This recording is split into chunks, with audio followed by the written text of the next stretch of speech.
Hello दोस्तों, Awadhesh academy पर आपका स्वागत है। दोस्तों, हमने जाना एटीट्यूड के बारे में। अब हम उसका जो एक बहुत ही इम्पॉर्टेंट फैक्टर है या एक इम्पॉर्टेंट जो हिस्सा है पॉलिटिकल एटीट्यूड, उसके बारे में जानेंगे। ये पॉलिटिकल एटीट्यूड क्या होता है और कौन कौन से फैक्टर्स हैं जो हमारे पॉलिटिकल एटीट्यूड को अफेक्ट करते हैं, इसके बारे में हम आज जानेंगे।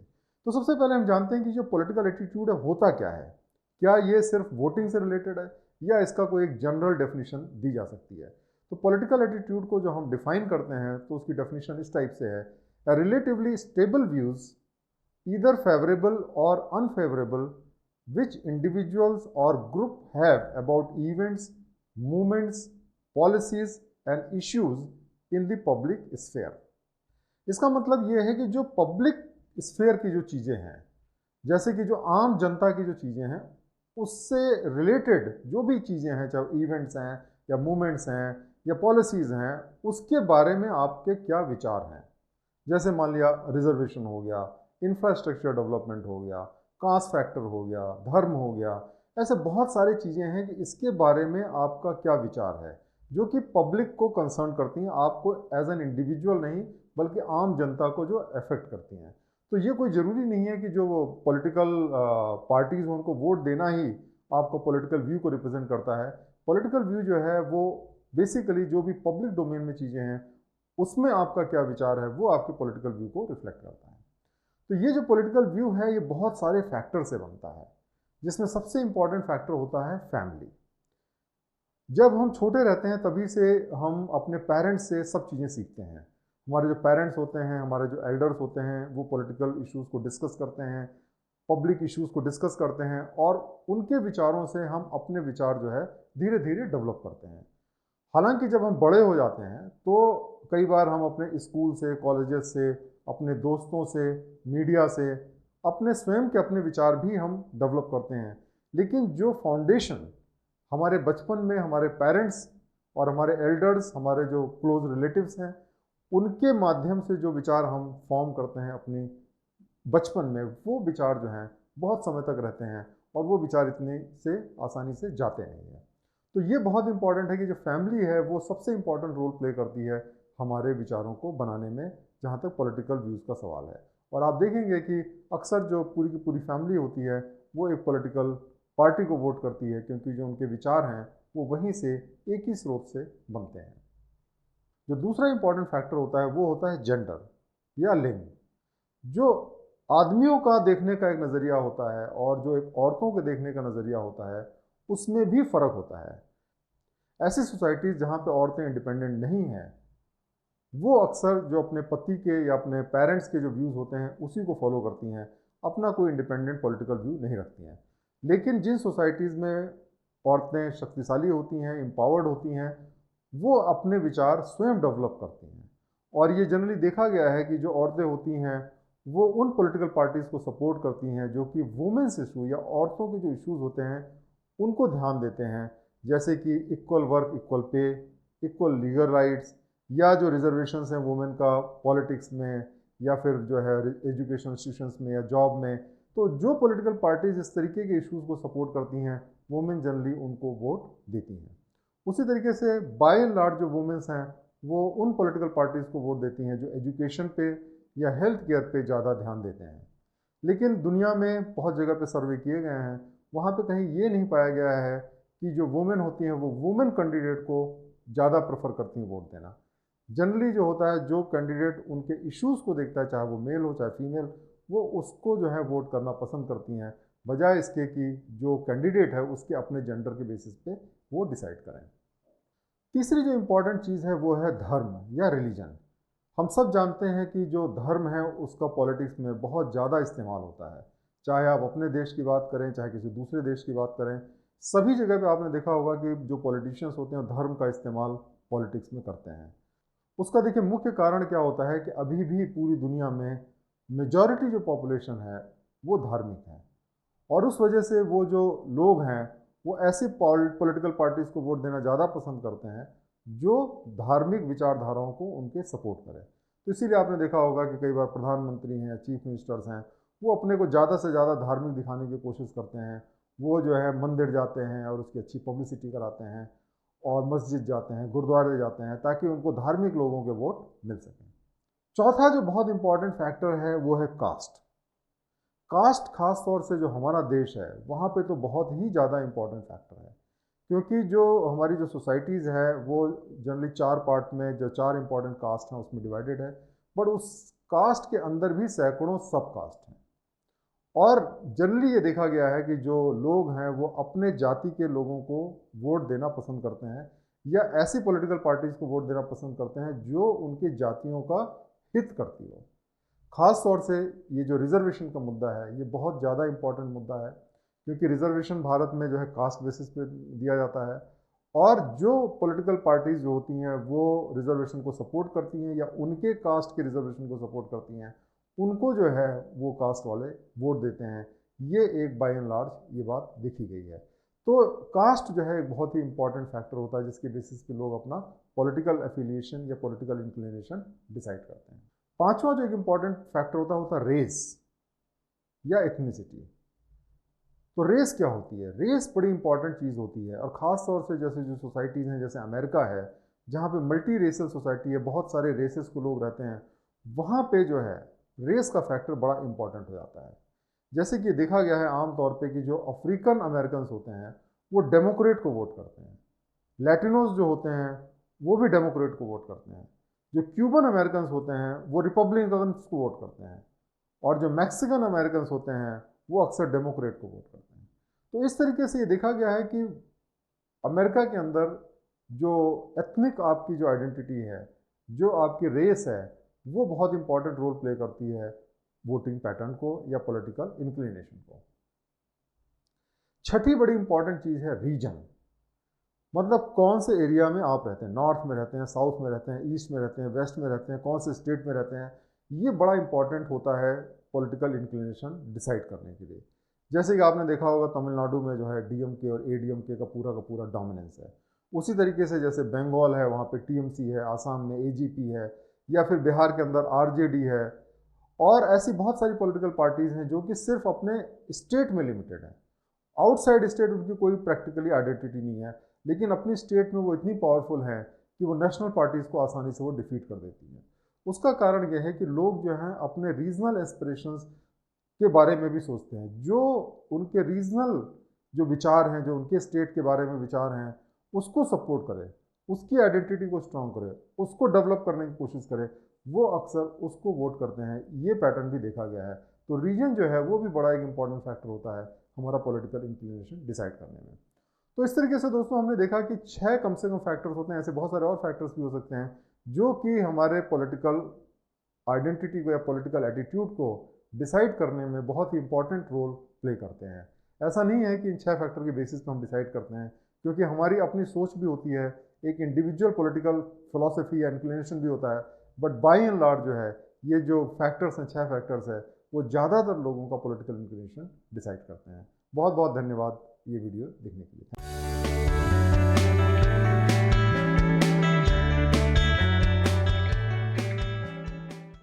दोस्तों, हमने जाना पॉलिटिकल एटीट्यूड के बारे में। आज हम जानेंगे कि ये जो पॉलिटिकल एटीट्यूड होता है उसके कैसे डिफरेंट लेवल्स होते हैं और उसकी हायरार्की क्या होती है। तो आज का टॉपिक है hierarchical structure of political attitude. तो आप सबसे पहले इस डायग्राम को देखें तो आप यहाँ पे देखेंगे कि जो पॉलिटिकल एटीट्यूड होता है उसके 4 लेवल्स होते हैं। सबसे पहले होता है स्पेसिफिक ओपिनियन, सेकंड नंबर पे है हैबिचुअल ओपिनियन, फिर है एटीट्यूड, और उसके बाद में आता है आइडियोलॉजी। तो सबसे पहले हम जानते हैं स्पेसिफिक ओपिनियंस के बारे में, पॉलिटिकल मैटर्स पे स्पेसिफिक ओपिनियंस के बारे में। तो सबसे इंपॉर्टेंट चीज़ देखिए क्या होता है कि हमें हर मामले में हमारे कुछ ना कुछ ओपिनियन होते हैं। कोई भी अगर पॉलिटिकल थॉट आप दें या कोई भी इशू जो है जो कि पब्लिक डोमेन में हो, उसके बारे में अगर आप किसी से पूछें तो वो ज़रूर उसके बारे में कोई ना कोई ओपिनियन देगा। तो ये जो ओपिनियंस होते हैं ये एक दूसरे से बिल्कुल अलग अलग दिखते हैं। जैसे अगर उससे आप 10 इशू पे पूछें तो 10 इश्यूज़ पे वो अलग अलग ओपिनियन देगा, और कोई उसमें आइडियोलॉजी हो या कोई उसमें थॉट प्रोसेस हो या कोई उसमें सिनर्जी दिखे, ऐसा कोई ज़रूरी नहीं होता है। तो हम जो है हर एक मामले में अपना एक स्पेसिफिक ओपिनियन रखते हैं, और वो जो स्पेसिफिक ओपिनियंस होते हैं वो एक दूसरे से कनेक्टेड नहीं होते हैं। तो ये जो स्पेसिफिक ओपिनियन होते हैं, इसके बेसिस पे आप किसी भी व्यक्ति को करेक्टराइज नहीं कर सकते, या ये नहीं कह सकते कि भाई ये आदमी कैसा है, अच्छा है, बुरा है, या कौन से पॉलिटिकल पार्टी को सपोर्ट करता है, या क्या इसके विचार हैं, क्योंकि हर मामले में वो एक अलग अलग विचार रखता है। इसको हम रिप्रोड्यूस नहीं कर सकते हैं, क्योंकि आज उसका एक ओपिनियन है, कल जो है उसका ओपिनियन बदल भी सकता है। तो ये कोई ज़रूरी नहीं है कि वो अपने ओपिनियन को होल्ड करेगा, ये ओपिनियन समय के साथ में बदलते रहते हैं। दूसरा जो होता है वो होता है हैबिचुअल ओपिनियन। तो कुछ तो देखिए स्पेसिफिक ओपिनियन है जो बदलते रहते हैं इशू वाइज, लेकिन कुछ ऐसे ओपिनियंस होते हैं जो एक हैबिट बन जाते हैं हर एक व्यक्ति का। तो उन इश्यूज़ पे आप देखेंगे कि वो बार बार वही ओपिनियन दोहराएगा।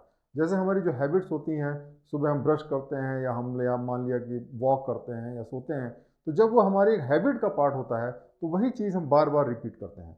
उसी तरीके से जो हैबिचुअल ओपिनियन होती हैं वो उस टाइप की ओपिनियंस हैं जो कि रिजिड हो गई हैं, या जो हैं एक पैटर्न को शो करती हैं, और हम उसको बार बार रिपीट करते हैं, वो फ्रिक्वेंटली हम उन्हीं ओपिनियन को दोहराते हैं, उसको हम कहते हैं हैबिचुअल ओपिनियन। तीसरा जो होता है उसको हम कहते हैं एटीट्यूड। एटीट्यूड जो होता है, जो पॉलिटिकल एटीट्यूड होता है, वो क्या होता है कि कई सारी ऐसी हैबिचुअल ओपिनियन जो होती हैं जो कि एक पर्टिकुलर फिलॉसफी को दिखाती हैं, या एक पर्टिकुलर व्यू पॉइंट को दिखाती हैं, और या एक पर्टिकुलर थॉट प्रोसेस के चारों तरफ बनती हैं, उनको हम कहते हैं एटीट्यूड। जैसे एंटी सेमेटिक एटीट्यूड होता है। आपने देखा होगा बहुत से लोग जो ज्यूज़ के बड़े खिलाफ रहते हैं, वो हमेशा ज्यूज़ को गाली देते रहते हैं, बुराई करते रहते हैं। दूसरे लोग ऑफ कोर्स ऐसे भी होते हैं जो ज्यूज़ को बड़ा सपोर्ट करते हैं। तो ये जो दोनों टाइप के ओपिनियंस हैं वो बनते हैं आपके पॉलिटिकल एटीट्यूड की वजह से, कि आप किस चीज़ को फेवर करते हैं, क्या आपके हिसाब से इंपॉर्टेंट है, उससे ये एटीट्यूड बनते हैं।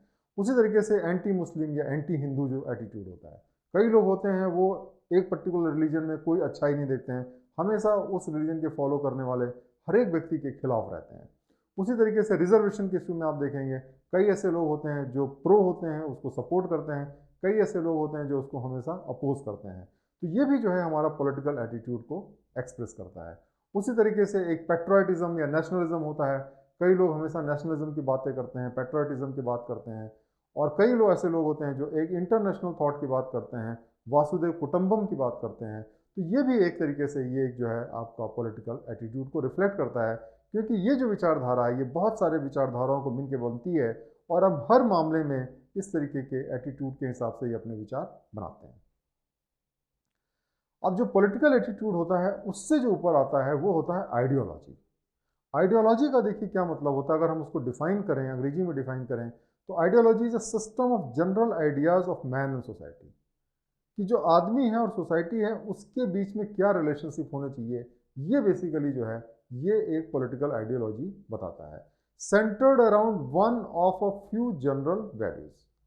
सो उसमें कुछ ऐसी जनरल वैल्यूज होती हैं जैसे इक्वलिटी हो गई, एक्सेलेंस हो गया, या जो भी आपके कुछ जनरल वैल्यूज के आसपास में जो बनती हैं, which is manifested itself historically as a doctrine adhered to by some major group or categories।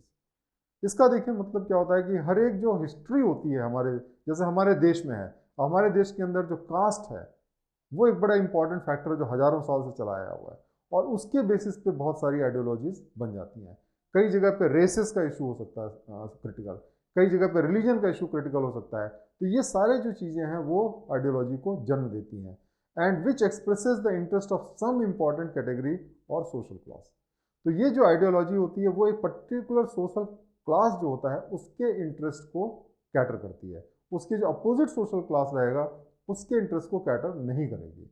जैसे अगर आप रिजर्वेशन की बात करें तो वो एक पर्टिकुलर क्लास को कैटर करती है और दूसरे पर्टिकुलर क्लास को कैटर नहीं करती है, या उसको पूरी तरीके से इग्नोर कर देती है। ये जो वर्ड आइडियोलॉजी है ये एक जो जर्मन भाषा का शब्द है वेल्टेंगचॉन्ग, उससे मिलता जुलता है, जिसका मतलब होता है वर्ल्ड व्यू, कि आपके हिसाब से दुनिया क्या है, दुनिया में कैसे होना चाहिए, दुनिया कैसी है, कैसी होनी चाहिए। तो ये जो वर्ल्ड व्यू आप बनाते हैं वो बेसिकली एक आइडियोलॉजी को रिप्रेजेंट करता है। तो ये जो आइडियोलॉजी होती है ये overall perception of the world, दुनिया कैसी उसके बारे में होता है, ये कैसे काम करती है और कैसी सोसाइटी होनी चाहिए, इन चीज़ों को रिफ्लेक्ट करता है। तो ये जो आइडियोलॉजी है एक तरीके से हमारा एक मॉडल होता है जो पर्टिकुलर हमारे जो लीडर्स हैं वो तैयार करते हैं कि एक आदर्श दुनिया जो है वो एक ऐसी होनी चाहिए, और उसको हम कहते हैं आइडियोलॉजी। लेकिन दुर्भाग्य से दोस्तों क्या होता है कि ऐसा कोई आदर्श दुनिया बनने का संभावना नहीं है, क्योंकि हर एक जो आइडियोलॉजी होती है उसके इक्वल एंड अपोजिट आप मान सकते हैं कि एक दूसरी आइडियोलॉजी भी होती है। अगर एक तरफ सोशलिज्म है तो दूसरी तरफ कैपिटलिज्म है, एक तरफ मेरिट है तो एक तरफ रिजर्वेशन है। तो इस तरीके से आप देखेंगे हर एक जो आइडियोलॉजी है, हर एक जो थॉट प्रोसेस है, उसके अपोजिट जो है एक दूसरा काउंटर व्यू भी होता है। और इसी वजह से क्या होता है कि जो आइडियोलॉजीज़ होती हैं वो आइडियोलॉजीज़ जो होती हैं वो आपस में लड़ती हैं या उनके बीच में एक कॉन्फ्लिक्ट होती है। तो जो लोग भी आइडियोलॉजी को बहुत स्ट्रांगली मानते हैं, अपनी आइडियोलॉजी पे बहुत ज़्यादा विश्वास करते हैं, वो दूसरी आइडियोलॉजीज़ के खिलाफ में हो जाते हैं, उनमें उसको कोई अच्छाई नज़र नहीं आती। जैसे कि एक सोशलिस्ट होता है, उसको सोशलिज्म में कोई बुराई नज़र नहीं आएगी, और जो कैपिटलिस्ट फिलोसफी है उसके अंदर कोई अच्छाई नज़र नहीं आएगी। और इसका ठीक उल्टा होता है कैपिटलिस्ट लोगों के साथ में, वो सोशलिज्म में हर बुराई को देखते हैं और अपने कैपिटलिज्म में उनको कोई बुराई नज़र नहीं आती। और इस वजह से जब दोनों अपने अपने आइडियोलॉजीज़ को स्ट्रांगली फॉलो करते हैं तो उनके बीच में एक संघर्ष होता है, और कई बार तो आइडियोलॉजिकल रीजंस पे वॉर भी होते हैं। ये आइडियोलॉजी एक तरफ जो है उन लोगों को तो जोड़ती है जो कि उस आइडियोलॉजी को विश्वास करते हैं, सेम आइडियोलॉजी के लोग, लेकिन जो भिन्न भिन्न आइडियोलॉजीज़ हैं उनके बीच में वो एक कॉन्फ्लिक्ट भी करती है, और ये एक आइडियोलॉजी का निगेटिव साइड होता है।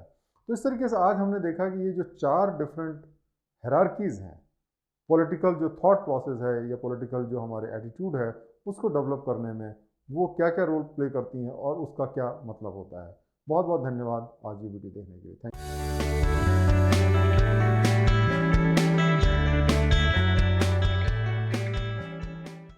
दोस्तों, आज हम जानने जा रहे हैं जो पॉलिटिक्स के डिफरेंट आइडियोलॉजिकल डायमेंशंस होते हैं, आइडियोलॉजीज़ के बेसिस पे जो अलग अलग पॉलिटिकल पार्टीज़ बनती हैं उनके बारे में जानेंगे। जैसे आपने सुना होगा कुछ पार्टीज़ लेफ्टिस्ट होती हैं, कुछ पार्टीज़ राइटिस्ट होती हैं, कुछ सेंट्रलिस्ट होती हैं। हिंदी में जैसे हम कह सकते हैं वामपंथी पार्टी है या दक्षिणपंथी पार्टी है। तो वो क्या चीज़ होती है उसके बारे में हम जानेंगे। फ़िलॉसफीज़ का जन्म कैसे हुआ, इन फ़िलॉसफी के मायने क्या है, और कैसे जो है हमारी ज़िंदगी इससे प्रभावित होती है। तो सबसे पहले हमें ये जानना ज़रूरी है कि जो हमारा जो विश्व के बारे में जो हमारा वर्ल्ड व्यू होता है, या जो हम देखते हैं कि दुनिया कैसी है, दुनिया के बारे में जो हमारी थिंकिंग होती है, वो डिपेंड करती है कि हम किस सोसाइटी में रहते हैं और हमारा क्या इकोनॉमिक लेवल है, क्या प्रोफेशन है। ऐसी बहुत सारी चीज़ों से हमारे जो पॉलिटिकल थॉट्स होते हैं वो गवर्न होते हैं। कार्ल मार्क्स, जो कि बहुत ही बड़े सोशलिस्ट फिलोसोफर थे जिनके बेसिस पे मार्क्सिज्म शुरू हुआ, उनका ये मानना था कि जो कैपिटलिस्ट होते हैं और जो वर्कर्स होते हैं वो सोसाइटी को अलग अलग नज़रिए से देखते हैं अपनी अपनी पोजीशन के हिसाब से। जैसे कि जो कंपनी चलाने वाला जो मालिक है उसका नज़रिया ये होता है कि कंपनी ज़्यादा से ज़्यादा प्रॉफिट कमाए, और उसको प्रॉफिट कैसे आएगा, अगर वो वर्कर को कम सैलरी दें, क्योंकि जब वो कम सैलरी देंगे तो उनकी जो कॉस्ट होगी कम होगी और उनका जो प्रोडक्ट होगा वो ज़्यादा कॉम्पिटिटिव होगा, और इस तरीके से ज़्यादा प्रॉफिट कमा पाएंगे। लेकिन जो वर्कर होता है उसका जो वर्ल्ड व्यू होता है वो ये चाहता है कि उसको ज़्यादा से ज़्यादा सैलरी मिले। तो इस तरीके से जो वर्कर होता है और जो मालिक होता है उसके बीच में जो उनका जो सोचने का नज़रिया है वो बिल्कुल भिन्न होता है, क्योंकि वो उस पोजीशन पे डिपेंड करता है जिसमें वो स्वयं है। और किसी भी सोसाइटी में जो तबका रूल करता है, जिसका वर्चस्व रहता है, उस देश में या उस सोसाइटी की जो फिलॉसफी है उस हिसाब से गवर्न होती है। जैसे अगर आप इंडिया में देखें तो जैसे हमारे यहाँ डेमोक्रेसी है, तो जो हमारे यहाँ डेमोक्रेसी है उसमें नंबर्स का खेल है, और इसलिए जो मेजॉरिटी ओपिनियन है, जो ज़्यादा से ज़्यादा जो पॉपुलेशन जिस तरीके की सोच रखती है, वही जो है हमारे देश की पॉलिटिकल फिलॉसफी को गवर्न करता है। तो इस तरीके से जो भी डोमिनेंट क्लास होता है उसकी जो फिलॉसफी है वो प्रैक्टिकली एप्लीकेबल होती है। अब सबसे पहले हम जानते हैं कि जो लेफ्ट राइट फिलॉसफी होती है उसका मतलब क्या होता है। ये जो लेफ्ट फिलॉसफी का जो टर्म है ये बेसिकली फ्रांस से जो है इसकी उत्पत्ति हुई। वहाँ पे जो इसका मतलब ये था कि जो पार्टी ऑफ मूवमेंट है उसको लेफ्ट कहा गया, और जो पार्टी ऑफ ऑर्डर है उसको राइट कहा गया। पार्टी ऑफ मूवमेंट का मतलब ये है कि जो हमेशा चेंज चाहती है, एक तरीके से जैसे एक लिक्विड होता है वो हमेशा मूव करता रहता है, फ्लेक्सिबल होता है, वो पार्टी ऑफ चेंज हुआ और वो लेफ्टिस्ट फिलॉसफी हुई। और पार्टी ऑफ ऑर्डर का मतलब ये हुआ कि जो चाहता ही जैसा रहें वैसा ही रहें, ट्रेडिशंस को फॉलो करें, उसको पार्टी ऑफ ऑर्डर कहा गया या राइट फिलॉसफी कहा गया। अगर हम दूसरे नज़रिए से देखें तो जो लेफ्ट फिलॉसफी होती है वो जनता के बारे में सोचती है, इंडिविजुअलिटी के बारे में सोचती है, उसके लिए जो इंडिविजुअल है वो सुप्रीम है। जबकि जो राइट फिलॉसफी है उसमें जो स्टेट है, जो सोसाइटी है, जो कंट्री है, वो सबसे ज़्यादा इम्पॉर्टेंट है।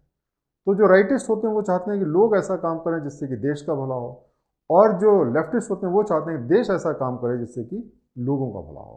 तो इस तरीके से इनकी फिलॉसफी में ये फ़र्क होता है। और जो लोग ना तो लेफ्ट की सारी बातों को मानते हैं, राइट की सारी बातों को मानते हैं और बीच का रास्ता अख्तियार करते हैं, उनको हम कहते हैं सेंट्रलिस्ट या मॉडरेट कहते हैं उनको। तो जो लेफ्ट के जो फिलोसोफर्स होते हैं उनके क्या मेन आइडिया होते हैं, उनके जो मेन आइडियाज़ होते हैं जैसे फ्रीडम, वो चाहते हैं हर आदमी को फ्रीडम होनी चाहिए, जो मैं करना चाहूँ करूँ। इक्वलिटी, वो चाहते हैं सबको बराबर ट्रीट किया जाए। फ्रेटर्निटी, वो चाहते हैं सबको बराबर सम्मान दिया जाए। राइट्स, वो हमेशा राइट्स की बात करते हैं, ह्यूमन राइट्स की बात करते हैं, हर आदमी के पास में राइट्स होने चाहिए। वो प्रोग्रेस की बात करते हैं, रिफॉर्म की बात करते हैं और इंटरनेशनलिज्म की बात करते हैं। उसके मुकाबले में जो राइट के जो फिलोसफर्स होते हैं वो अथॉरिटी की बात करते हैं। वो कहते हैं जब तक अथॉरिटी नहीं होगी, ऑर्डर नहीं होगा सोसाइटी में, तब तक देश नहीं चल सकता। वो हायरार्की की बात करते हैं, क्योंकि जब भी आप ऑर्डर की बात करेंगे तो उसको इम्प्लीमेंट करने के लिए हायरार्की होनी चाहिए ताकि ऊपर का ऑर्डर नीचे जो है स्ट्रिक्टली फॉलो हो। वो ट्रेडिशन की बात करते हैं कि ट्रेडिशन जो है वो हमें फॉलो करनी चाहिए, हमें बहुत चेंज नहीं करना चाहिए, हमें ट्रेडिशनल होना चाहिए। वो बात करते हैं रिएक्शन की, और वो बात करते हैं नेशनलिज्म की, या देश की बात करते हैं कि हमें देशभक्त होना चाहिए, देश के बारे में सोचना चाहिए और इंटरनेशनलिज्म के बारे में नहीं सोचना चाहिए। तो जो लेफ़्ट और राइट के जो पॉलिटिकल डायमेंशंस होते हैं उसको अलग अलग नाम भी दिए गए हैं, और इनके बहुत सारे नाम हैं जो कि अलग अलग कंट्रीज़ के हिसाब से डिपेंड करते हैं, अलग अलग सोसाइटीज़ के हिसाब से डिपेंड करते हैं। जैसे लेफ़्ट को कई जगह पे एनार्किस्ट कहा जाता है, क्योंकि जो लेफ़्ट होते हैं वो इंडिविजुअल्स को प्रमोट करते हैं, और जब हर इंडिविजुअल अपने अपने हिसाब से काम करेगा तो एक एनार्की होगी या एक क्यूज़ होगा। उनको कम्युनिस्ट भी कहा जाता है, क्योंकि वो चाहते हैं कि कम्युनिटी में लोग रहें और कम्युनिटी को एम्पावर किया जाए।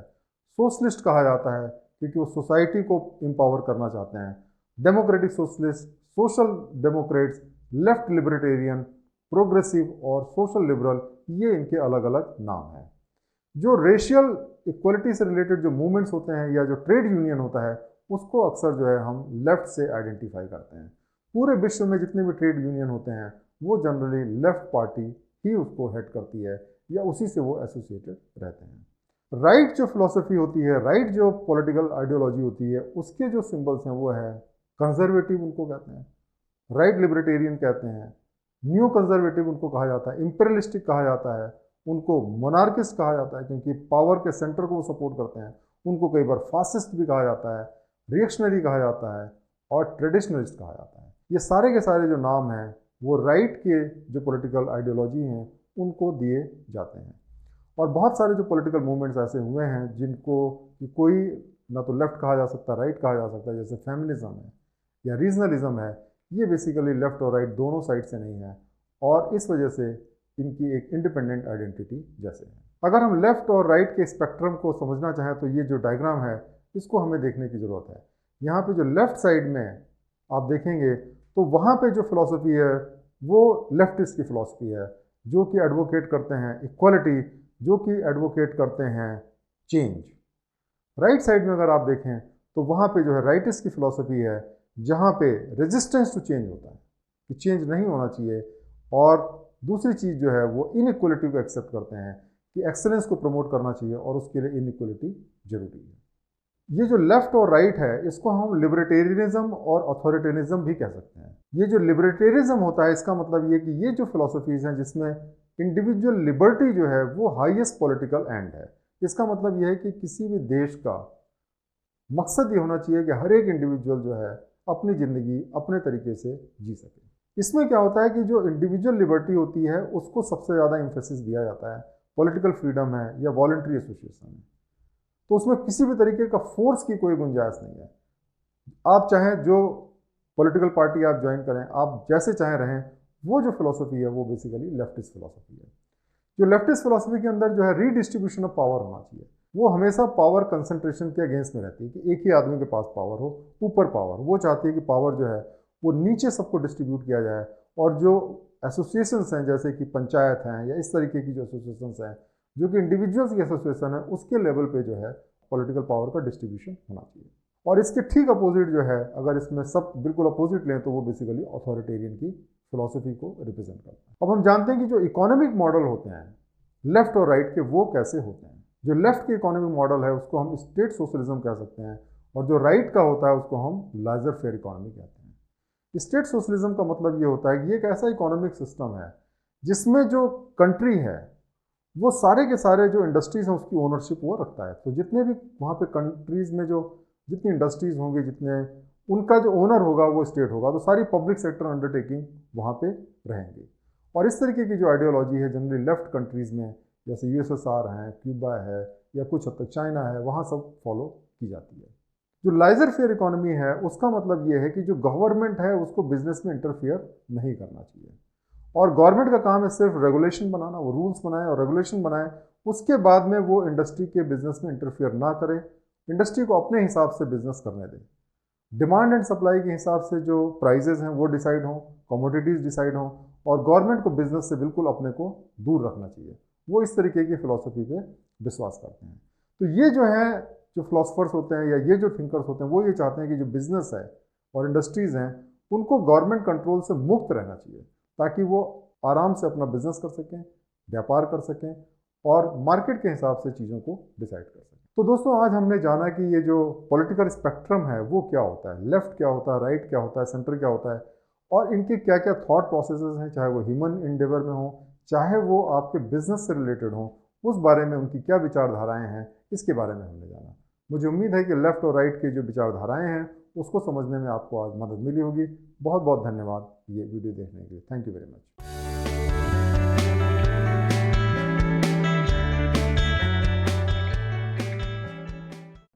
दोस्तों, हमने जाना एटीट्यूड के बारे में।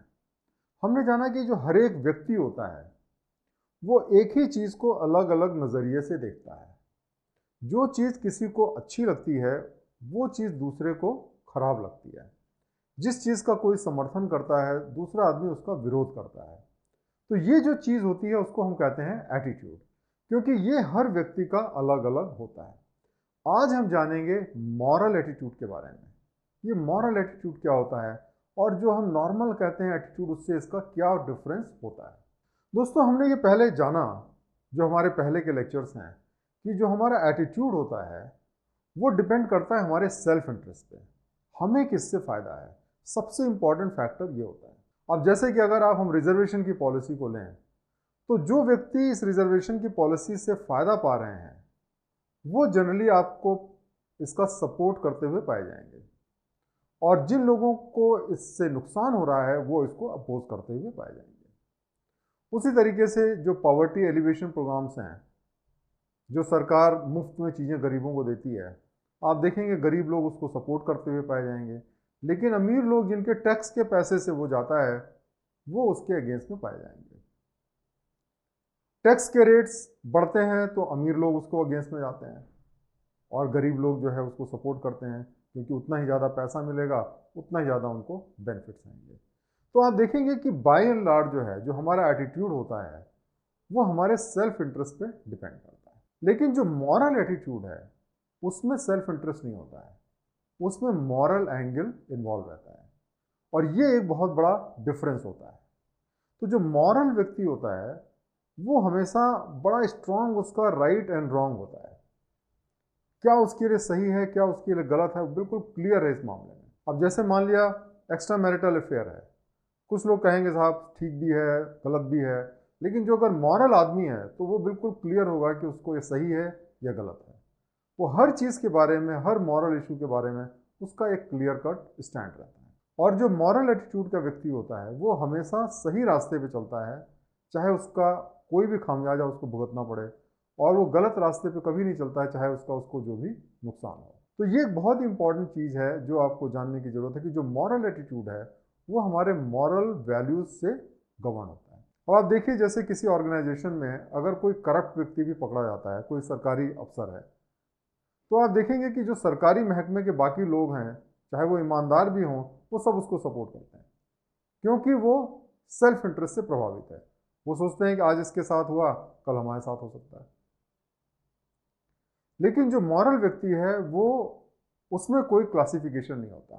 किसी गरीब के खिलाफ अगर कोई अन्याय हो रहा हो, कोई प्रताड़ित हो रहा हो, तो आप देखेंगे कि हर क्लास का व्यक्ति, चाहे वो अमीर हो चाहे गरीब हो, चाहे उसके क्लास के द्वारा किया जाए चाहे दूसरे के क्लास के द्वारा किया जाए, उसके सपोर्ट में आ जाता है। और वो जो है एक हमारे मॉरल एटीट्यूड की निशानी होती है। मॉरल एटीट्यूड के कई तरीके होते हैं, कई टाइप्स होते हैं, कई प्रकार होते हैं या कई कंपोनेंट्स होते हैं। इसके 5 कंपोनेंट्स जो हैं, जो सबसे इंपॉर्टेंट हैं, उसकी हम चर्चा करेंगे। एक है reverence, faithfulness, awareness of responsibility, veracity और गुडनेस। चलिए हम इसके बारे में जानते हैं। सबसे इंपॉर्टेंट चीज़ जो एक मॉरल व्यक्ति में होती है वो होती है रिवरेंस। रिवरेंस का मतलब क्या होता है कि वो एक व्यक्ति जो मॉरल है, जो ईमानदारी का जीवन व्यतीत कर रहा है, सच्चा व्यक्ति है, उसके लिए उसके दिल में बड़ी इज्जत रहती है। क्योंकि देखिए, अगर ऐसे व्यक्तियों के लिए आपके दिल में इज्जत नहीं होगी तो आप वैसे नहीं बन सकते हैं। आप देखिए, बहुत सारे ऐसे लोग हैं, वो इज्जत करते हैं ऐसे लोगों की जिनके पास पैसा है, जिनके पास पावर है, जो ज़िंदगी का मज़ा ले रहे हैं। और वो अक्सर जो लोग मॉरल हैं, चरित्र वाले हैं, उनको बड़ी कॉन्टेम्प्ट की नज़रों से देखते हैं। तो ऐसे जो व्यक्ति हैं वो कभी भी मॉरल नहीं बन सकते हैं। या दूसरे कैटेगरी के लोग जो मॉरलिटी के लिए इनडिफरेंट रहते हैं, जो हो रहा है चलने दो, उससे उनको कोई फ़र्क नहीं पड़ता है। सोसाइटी में अच्छा हो बुरा हो, वो अपने में मगन रहते हैं, अपनी ज़िंदगी में जीते रहते हैं। वो भी जो लोग हैं उनके अंदर कोई मॉरल एटीट्यूड नहीं डेवलप हो सकता है। क्योंकि जो मॉरल एटीट्यूड का व्यक्ति है उसके अंदर बड़ा strong sense of right and wrong होगा, और वो ऐसी चीज़ों से इंडिफरेंट नहीं रह सकता अगर सोसाइटी में कोई भी गलत चीज़ें हो रही हैं। जो मॉरल व्यक्ति होता है वो सबकी इज्जत करता है, हर व्यक्ति की इज्जत करता है, हर जानवर की इज्जत करता है, हर ऑब्जेक्ट की इज्जत करता है। कारण देखिए क्या है कि अगर आप इज्जत नहीं करेंगे, आप सबको बराबर नहीं समझेंगे, तो आप मॉरल नहीं बन सकते हैं। अगर आप कुछ चीज़ों को इंफीरियर समझते हैं, कुछ जाति के लोगों को, कुछ धर्म के लोगों को, तो अगर उनके खिलाफ कोई जुर्म हो रहा है तो आपके ऊपर फर्क नहीं पड़ेगा। लेकिन अगर सबको आप बराबर मानते हैं तो किसी के खिलाफ अगर अन्याय होगा तो आप उसके अगेंस्ट में होंगे और उसको आप सपोर्ट नहीं कर सकते। तो ये जो चीज़ है बड़ी इंपॉर्टेंट है कि सबकी इज्जत करना, ये एक बड़ी इंपॉर्टेंट क्वालिटी होती है। जिस व्यक्ति के अंदर मॉरल वैल्यूज़ हैं वो व्यक्ति जो है वो सबको प्रेम करता है और उसके अंदर लव एंड कॉम्पैशन होता है, और जिसकी वजह से वो सबके साथ अपने को जुड़ा हुआ पाता है, और इसी वजह से वो सबके साथ जस्टिस करता है, सबके साथ फेयर रहता है और किसी के साथ वो इनजस्टिस नहीं कर सकता है।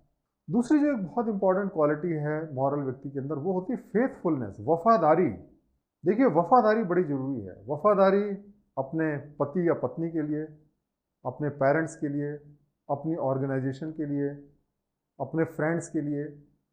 बिना वफादारी के कोई भी व्यक्ति जो है वो मॉरल नहीं हो सकता, चरित्रवान नहीं हो सकता।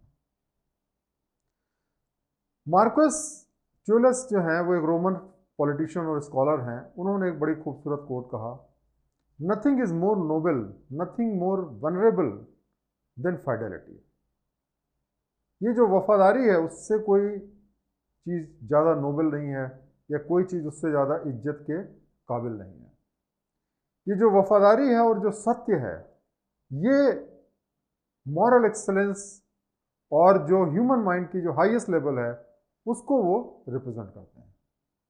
तो जिस आदमी के अंदर वफादारी है, जिस आदमी के अंदर सत्य है, वो आदमी मॉरल एटीट्यूड वाला व्यक्ति होता है।